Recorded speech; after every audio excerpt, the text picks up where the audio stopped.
हामिद साहब, आपसे आगाज़ करती हूँ, किस हद तक आप देख रहे हैं कि जो ईरान और इजराइल एक बार फिर एस्केलेशन बढ़ सकती है या क्या मामला बन सकते हैं? डायरेक्ट मिलिट्री कॉन्फ्लिक्ट आप देख रहे हैं, क्या सिचुएशन, क्योंकि बयानात फिर इस तरीके के आ रहे हैं कि लग रहा है कि एक बार फिर खतरनाक सूरत हाल बनती हुई दिखाई दे रही है। जी आमना, बिल्कुल सूरत हाल बड़ी खतरनाक हो सकती है और होती हुई दिखाई दे रही है। उसकी सबसे बड़ी वजह ये है कि जब ईरान और इसराइल का जो अभी इस साल में जो कॉन्फ्लिक्ट हुआ, उसके अंदर बड़ी वाज़े तौर पर इसराइल को हजीमत उठाना पड़ी और जिस अंदाज में ईरान ने उसका डट कर मुकाबला किया, तल अवीव में मिसाइल दागे और पूरा जो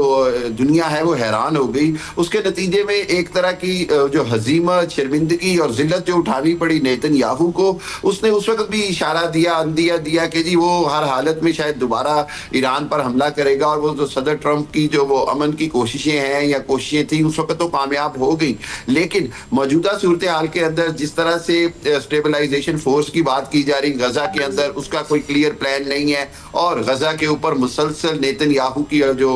बमबारी और दरिंदगी है वो जारी है। दूसरी जानिब आपने देखा है कि दाइश के जो अड्डे हैं या शाम के अंदर जिस अंदाज में अमरीकी और इसराइली बमबारी फिर से शुरू हो गई। सो इस खित्ते के अंदर अब सूरत हाल अगले साल के आगाज में बड़ी खतरनाक होती नजर आ रही है और उसके अंदर बिलाशुबा जो ईरान ने जिस बात का खदशा जाहिर किया है, उसके अंदर बहुत सारी रिपोर्ट्स आई हैं, इंटेलिजेंस रिपोर्ट्स हैं कि चूंकि